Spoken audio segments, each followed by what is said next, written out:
exactement ce que vous dites. Mishnah est Shne Omarim Shikha Ushlosha Enam Shikha Shne Tzibure Zetin Vaharuvin Shikha Ushlosha Enam Shikha Shne Utsne Pishtan Shikha Ushlosha Enam Shikha Shne Gargirin Peret Ushlosha Enam Peret Shte Shibolim Leket Ushlosha Enam Leket Elu Kedivre Betile كلهم بيت شماء يومين شلوش العانيين وأربعة لبعل بيت.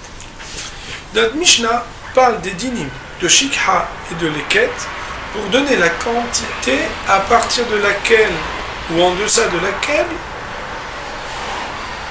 la loi de Shikha et de Leket aura effet. Shne Omarim, quand il y a 2 épis, Shikha, ça s'appellera Shikha. C'est-à-dire quelqu'un qui les aura oubliés, il ne les reprendra pas. Ou Shlosha, mais quand il y en a 3, Enam Shikha. Sous-entendu, c'est à ce point important que même s'il les a oubliés, ça ne veut pas un oubli. Parce qu'on peut supposer qu'il va revenir. Shnet Siburen Zetim Baharouim Shikha. Quand il y a 2 petits tas d'olives ou de graines de carou, ça s'appelle Shikha. Ou Shlosha, mais quand il y en a 3, Enam Shikha. Ça ne s'appelle pas une Shikha. Shne Utsne Pishtam, 2 tiges de lin. On parle bien entendu de lin consommable, parce que si on ne parle pas de lin consommable, on ne comprend même pas de quoi on parle.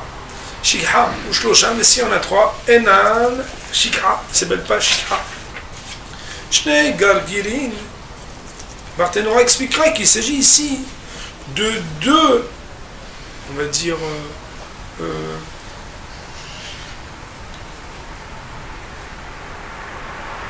comment on appelle ça, il y a des grappes et il y a les raisins eux-mêmes. 2 raisins Peret sera une loi de Peret. Ça veut dire que, on va voir, Barthénora expliquera que Peret, dans ce qui s'appelle la tevoie, Peret dans les Hanavi, ce sera comme l'équette de la tevoie. Autrement dit, ça veut dire que quand tu cueilles et que entre guillemets, tombe 2 raisins, alors ça s'appelle Peret, tu ne peux pas les prendre. Shlosha Enam Peret, mais s'il en tombe 3, tu peux les reprendre. Il ne s'agit pas ici de la même loi que Shikha, puisque Shikha, c'est que tu les as déposés, alors que Peret, c'est au moment de la cueillette. J'étais Shibolim, quand tu as pris 2 épis, Leket, et en cueillant, il y en a 2 qui tombent, alors tu dois le laisser pour le pauvre, ça s'appelle Leket. Mais Shalosh, mais quand il y en a 3, un âme Leket, c'est déjà plus Leket. Ça veut dire tu peux les reprendre. Elo Kedivre Bethilel. Toutes ces paroles-là sont comme les paroles de Bethilel. Autrement dit, toutes ces lois qui vont la différence entre 2 que tu peux plus reprendre et 3 que tu peux reprendre, c'est comme Bethilel. Vers Al-Kulam Bet Shammai Omri, mais sur tous ces dynimes-là, c'est-à-dire de Leket et de Shikha, Bet Shammai disent Shlosha la'aniyim ve'arba'a leba'al habayit. 3 inclus, tu dois les laisser. Et 4, c'est pour le Ba'al habayit qui peut les reprendre. Voyons sur cette partie de Barthénora. Otsne Pishtan, des tiges de lin, Kemo shene'aka la Pishtan min hasadeh nikra Otsni. She'omet kemo Hotsin. Ça veut dire quoi? Otsne, c'est un terme qui veut dire une tige.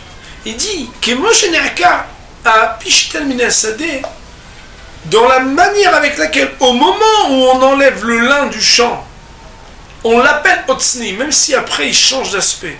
Chez Ormet, qui est Otsin, parce qu'il se tient comme une tige droite. Chez Gargirin, 2 raisins.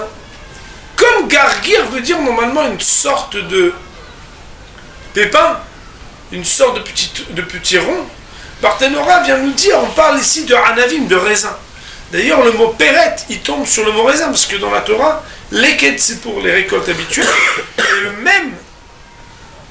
la même loi, quand elle parle des raisins, elle utilise le mot Peret. Hello, Bethilel. Quelle est la raison de Bethilel? La raison de Bethilel, pardon. La raison de Bethilel, Il y a marqué dans le Barthénora. La raison de Beth Hillel, c'est du fait qu'il est écrit dans la Torah. Les Aniv et la guerre, aux pauvres et à l'étranger, tu les abandonneras. On voit bien qu'il y a marqué tu les abandonneras. Et il y a combien de personnes en face? La Aniv et la guerre. Et le pauvre et l'étranger. Had la Aniv, had la guerre.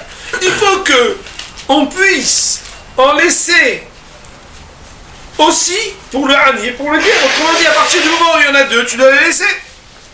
Had la Ani, had la guerre. Tu vois que dans le verset, on parle de deux. Bet Shammai, mais Bet Shammai, eux qui disent qu'il faut 3 et 4. Et ils disent non, Shlosha la Ani, Varba'a le Ba'al Bait. C'est uniquement quand il y en a 3 que tu laisses pour les pauvres, et 4 tu gardes pour toi. Dire-t-il pourquoi? Parce qu'il est marqué la guerre, la Yatom Vela Almana Yiyeh. Un autre verset par ailleurs dans la Torah, dans le livre de Devarim, cette fois et plus dans le livre de Vaïkra, où il y a marqué la guerre, Rabotai, la Yatom Vela Almana Yiyeh. Pour l'étranger, pour l'orphelin et l'aveugle, il sera. Ça veut dire quoi? 1, 2, 3, guerre Yatom Almana. Arish Noshalani. Quand on dit sont 3, tu dois laisser pour les pauvres, et 4 pour le balabait. Bien entendu, ce qui aurait été très intéressant, c'est de savoir comment Beth Hillel explique-t-il le verset de Beth Shammai, comment Beth Shammai explique-t-il le verset de Beth Hillel. Mais pour aujourd'hui et pour notre part, nous allons dire Baruch Adonai Le'olam, Amen.